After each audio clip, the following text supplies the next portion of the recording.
Hey everyone, it's Gabrielle Celeste. Welcome back to my YouTube channel. It feels like it's been a minute since I last recorded for this platform. And since then, I have come back from a couple trips. A few things have happened within my business, and I was like, let's just go ahead and ease back into it very softly and from a feminine aspect. But I wanted to go ahead and jump on and talk about a little bit what happens once you happen to tap into your intuition. So, before we get there, be sure to check out my links below and my newly released course, Arcana. It is an on demand tarot course in which you can learn all there is to know about the tarot, from the history, the structure, how numerology and astrology play a role in it, as well as how it helps you to develop your intuition and how to conduct a reading the same way that I conduct readings. So, yeah, I'll link that below, and also be sure to check out where you can grab a reading with me, whether it is through the written or one-to-one type of reading and platforms, either via Etsy or through Zoom. And yeah, they're a good time. So the way that I've wanted to treat my YouTube channel is, yes, I have a podcast with my family, which is great. And we talk about all things spiritual, all different sorts of topics in this wellness industry, if you will. But something that I was doing from the start of my business was just writing everything down. And now, because I'm recording more on camera, well, it's like, why not just go ahead and kill two birds with one stone and capitalize on what I'm already doing in a written text, but also add the visual component to it and create content out of it.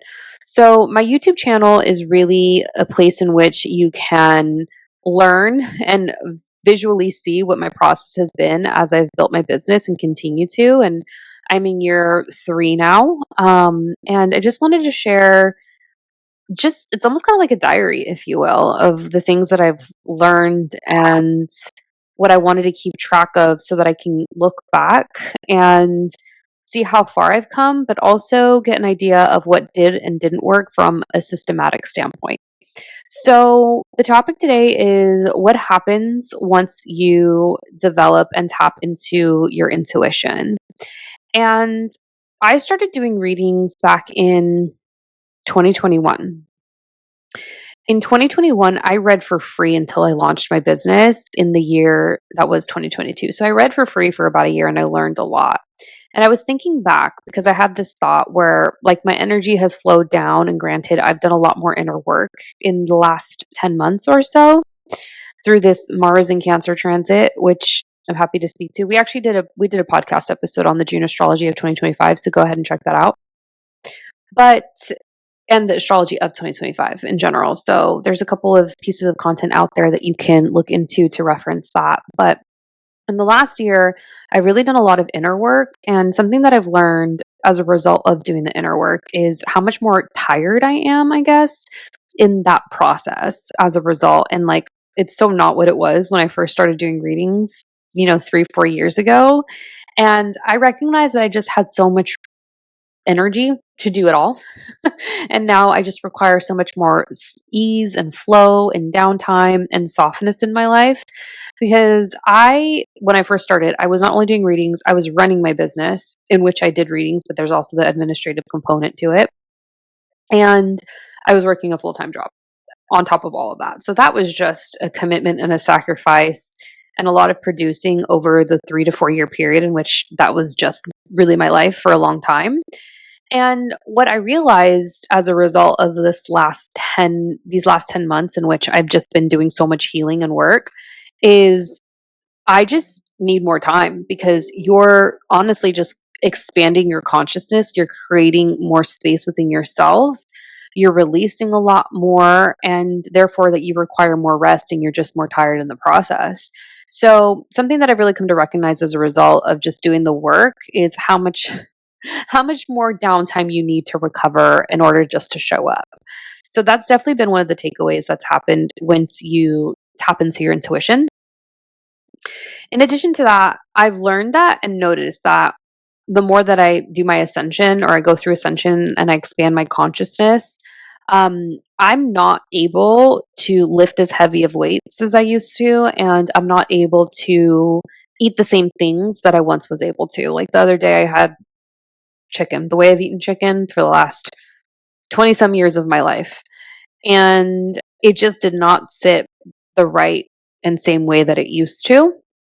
And I recognized that because I was going through the process of just doing a lot of work internally. And for me, that looks like, meditation, grounding, walking in nature, just really like creating space and time for me to create to show up. I I recognize that in that transformation period, the food totally affects me differently. And in that instance, I'm eating less animal products, eating more plants, things that are softer, and food definitely impacts the way, and it mirrors and parallels my spiritual ascension process and my journey.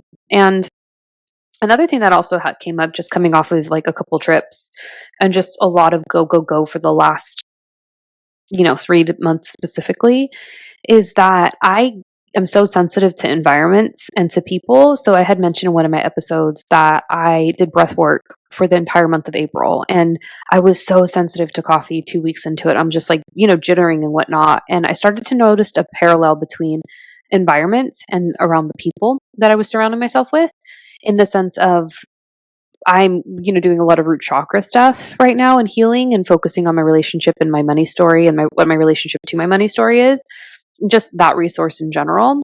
And I more easily pick up on other people's root chakra blocks as well, because I'm so focused and dialed in on my limitations, my limiting beliefs, and what I'm navigating.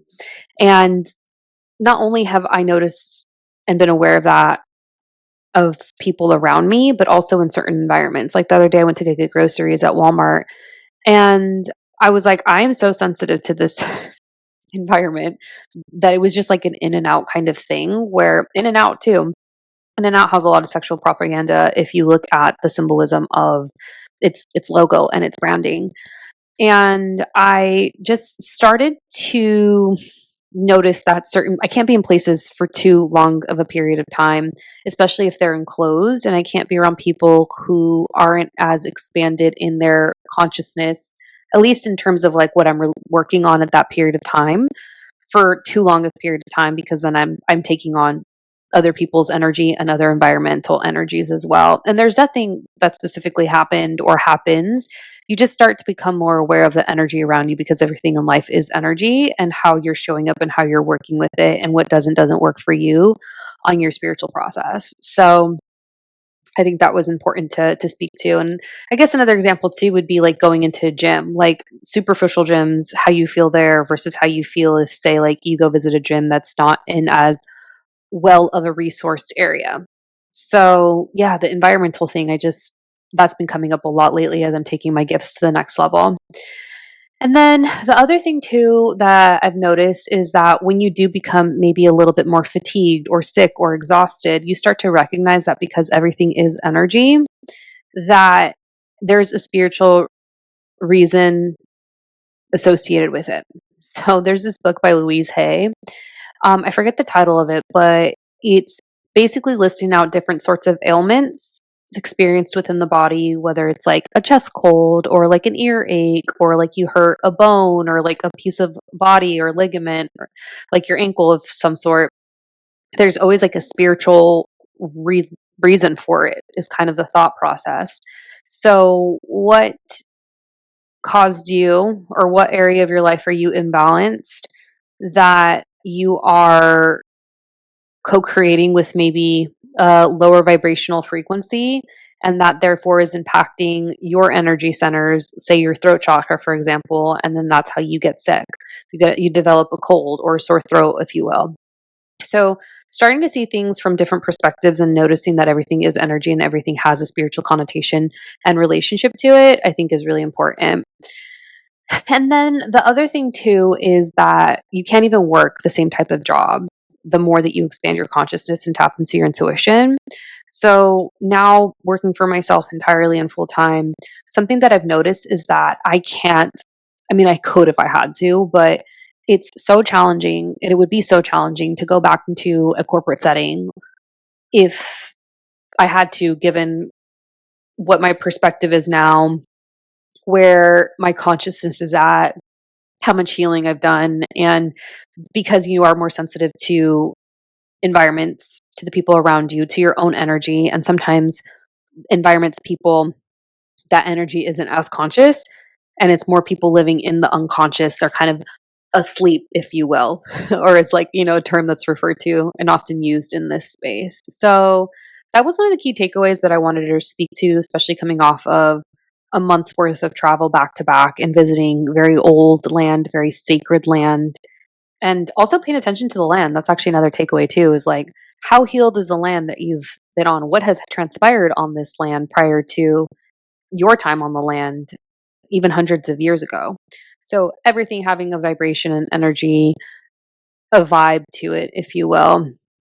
And yeah, I wanted to touch on that because it was just really fresh of mind, and I feel like this topic could help a lot of people. So, anyways, be sure to go follow me on all the platforms at AGUA Astrology, the Spiritual Sisters podcast. Go take a listen to the podcast, and yeah, book a reading with me, and I will catch you on the next one.